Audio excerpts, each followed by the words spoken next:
अस्सलाम वालेकुम नाज़रीन, welcome back to my channel. हमारी आज की वीडियो का टॉपिक जो है वो एनवीसी का केस नंबर क्या होता है और इसके बाद आपका इंटरव्यू कब आएगा। सबसे पहले जब आपका फॉर्म I-130 USCIS में अप्रूव होता है तो आपको I-797 नोटिस ऑफ एक्शन आता है और उसके बाद आपके केस को एनवीसी भेज दिया जाता है और जिस पर आपका एनवीसी का केस नंबर होता है और वो आपका जो है I-797 इस तरह से आपको मिलता है और I-797 के बाद आपको इस तरह का एक notice of immigration case creation का लेटर आता है जिस पे ये आप देख सकते हैं कि यहाँ पर ये इसमें एनवीसी का केस नंबर होता है। ये एनवीसी का केस नंबर आपका इस लेटर के ऊपर मौजूद होता है और उसके बाद जो है आपका जो है वो ये लेटर आ जाता है और उसके बाद अब आपको बताता हूँ कि ये केस नंबर क्या होता है, स्पेशली एनवीसी का केस नंबर क्या है और इसके क्या मतलब होता है। जी, तो एनवीसी का केस नंबर क्या होता है। एनवीसी का केस नंबर जो है वो इसमें जो है वो 3 अल्फ़ाबेट्स होते हैं और 10 न्यूमेरिकल नंबर्स होते हैं, 10 डिजिट्स होते हैं। तो इसमें जो है वो 3 लेटर्स होते हैं वो आपकी एम्बेसी और कॉन्सुलेट के बारे में बताते हैं कि आपकी एम्बेसी और कॉन्सुलेट कौन सी है। मिसाल के तौर पे जैसे ये एक केस नंबर आपको नज़र आ रहा है ISL 2010696005। तो ये एक केस नंबर जो है मिसाल के तौर पर इसमें ISL का मतलब है इस्लामाबाद एम्बेसी, 2010 का मतलब है कि ये इस साल में एनवीसी को मौसूल हुआ था USCIS की जानिब से। और उसके बाद ये जो इसमें 696 के 3 नंबर्स हैं ये बेसिकली जूलियन डेट होती है। इसके बारे में अभी मैं आपको आगे चल के बताता हूँ कि जूलियन डेट क्या है।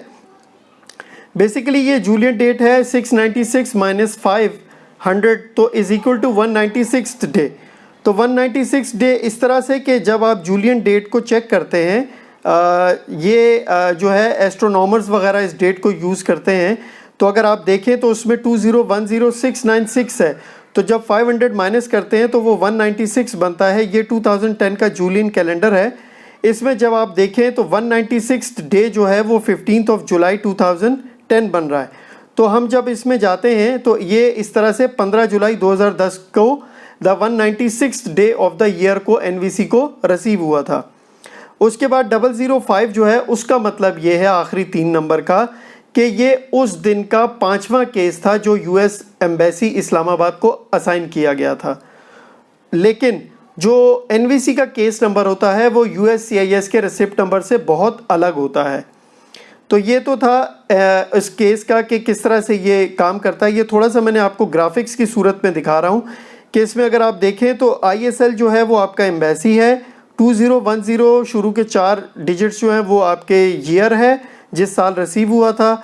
696 जूलियन नंबर है, आपका Julian date of the year है और 005 जो है वो आपका केस है जिस जो उस दिन का केस जो उस एम्बेसी को असाइन किया गया था।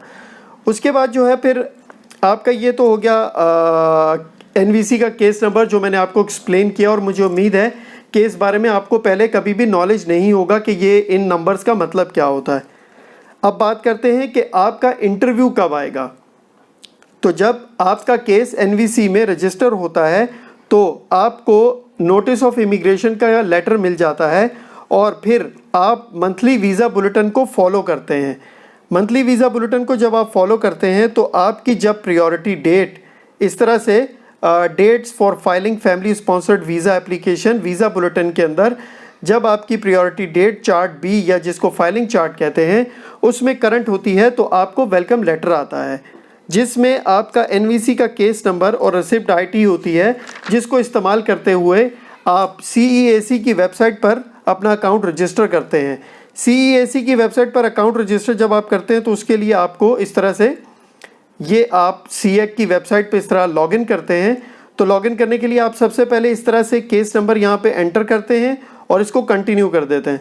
जब आप कंटिन्यू करेंगे तो ये आपसे आपका रिसिप्ट ID नंबर मांगेगा और उसके बाद आपसे पूछेगा कि आप एप्लीकेंट हैं, अटॉर्नी हैं, पटिशनर हैं या थर्ड पार्टी एजेंट है। ये आप सेलेक्ट करने के बाद इसको यहाँ पे जो भी ये कोड लिखा हुआ है ये एंटर करेंगे और इसको कंटिन्यू कर देंगे। जब आप इसको कंटिन्यू करेंगे तो कंटिन्यू करने के बाद ये आपको इस तरह से नेक्स्ट जो है वो इसके मेन पेज पर ले जाएगा। इस तरह से ये मेन पेज है इसका, और इस मेन पेज पे देखिए अगर आप टॉप राइट साइड पर तो आपका केस नंबर होगा, आपकी वीज़ा कैटेगरी होगी, आपके केस करंटली कहाँ पर है, एनवीसी में कहाँ पर है वो स्टेटस आपको अप टू डेट बताएगा, और फॉरेन स्टेट ऑफ चार्जेबिलिटी कौन सा कंट्री है, जैसे पाकिस्तान है तो पाकिस्तान होगा, और इंटरव्यू लोकेशन तो इस्लामाबाद लिखा होगा, और प्रियोरिटी डेट यहाँ पर आपकी लिखी होती है। इसके अलावा यहाँ पे ये मैसेज सेक्शन होता है, और यहाँ पर फिर इसके बाद आप जो है वो अकाउंट पर लॉगिन होने के बाद आपको पहले अकाउंट रजिस्टर किया, रजिस्टर होने के बाद जब आप लॉगिन करते हैं तो ये इस तरह का इंटरफेस आपको नज़र आता है। उसके बाद जो है वो आप अपने यहाँ पर इस तरह से तमाम डॉक्यूमेंट्स जो हैं उनकी इंस्ट्रक्शंस के मुताबिक ये तमाम चीज़ें यहाँ पर इस तरह से सबमिट करते हैं। एफिडेविट ऑफ सपोर्ट की फ़ीस, आपके सिविल डॉक्यूमेंट्स, DS 260, और उसके अलावा आपके तमाम एडिशनल डॉक्यूमेंट्स, पिक्चर्स वगैरह, ये सब चीज़ें सबमिट करने के बाद आप इनको यहाँ पे जब अपलोड कर देते हैं, अपलोड करने के बाद आप इनको सबमिट करते हैं। तो जब सबमिट करने के बाद जो जो चीज़ें इस तरह से चेक हो जाती हैं तो वो कंप्लीटेड आ जाता है, और उसके बाद जो चीज़ें अभी अपलोड नहीं हुई उसका या तो इनकम्प्लीट लिखा आएगा या नॉट अवेलेबल लिखा आएगा। और उसके बाद जब ये तमाम चीज़ें, ये देखिए इस तरह से आपको सबमिटेड लिखा हुआ नज़र आ जाएगा। जब ये तमाम चीज़ें सबमिट हो जाती हैं तो एनवीसी आपकी फ़राहम करदा तमाम मालूमात और कागजात को चेक करता है। चेक करके उसके बाद आपको जो है वो मंथली जो केस रिव्यू का जो टाइम होता है एनवीसी का, कुछ इस तरह से एनवीसी केस रिव्यू टाइम, तो एनवीसी के जो वीकली जो प्रोसेसिंग टाइम्स होते हैं उसके मुताबिक आप फिर यहाँ पर जब आपने वहाँ पे डॉक्यूमेंट सबमिट कर दिए तो वो यहाँ पर इसके मुताबिक आप देखेंगे कि आपने जिस डेट को सबमिट किए थे वो डेट यहाँ आ गई है। जब वो डेट यहाँ पर केस रिव्यू टाइम में आ जाती है तो वो आपको एक डॉक्यूमेंटेरियली क्वालिफाइड की ईमेल सेंड करते हैं, और फिर उसके बाद जो है आप इंटरव्यू की लाइन में लग जाते हैं। और उसके बाद जब आपकी प्रायोरिटी डेट जो है वो इस तरह से वीज़ा बुलेटिन के अंदर चार्ट ए में, जिसको फाइनल एक्शन चार्ट कहते हैं, उसमें करंट होती है, तो आपको आपकी कैटेगरी के हिसाब से जैसी डेट करंट होती है तो उसके बाद आपको जो है एक तो आपके केस का स्टेटस फ़ौरन चेंज होना शुरू हो जाएगा जैसे ही यहाँ पे डेट चेंज होगी, और जैसे ही आपका केस एम्बेसी को ट्रांसफ़र किया जाएगा तो फ़ौरन ही आपके केस का स्टेटस चेंज हो जाएगा। और आपके केस का स्टेटस कुछ पहले जो है वो जब तक एनवीसी के पास केस है तो इस तरह से स्टेटस होगा। जैसे ही वो ट्रांसफ़र करेंगे एम्बेसी को, आपकी डेट करंट हुई, एम्बेसी को ट्रांसफ़र किया तो वो इन ट्रांजिट आ जाएगा, और इन द मीनवाइल आपको इंटरव्यू लेटर मिल जाएगा। तब तक आपका केस जो है वो रेडी कंडीशन शो करेगा कि रेडी के स्टेटस में आ गया है, और आपको इंटरव्यू लेटर मौसूल हो जाएगा।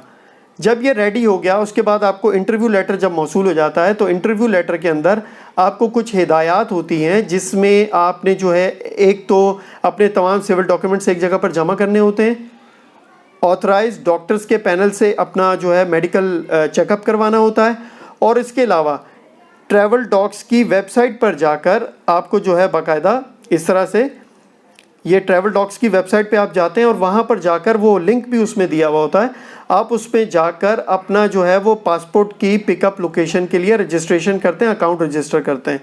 जब यहाँ पे अकाउंट रजिस्टर हो जाता है तो फिर उसके बाद आप अपना मेडिकल करवाते हैं, और मेडिकल के बाद इंटरव्यू की डेट पर इंटरव्यू देने एम्बेसी चले जाते हैं।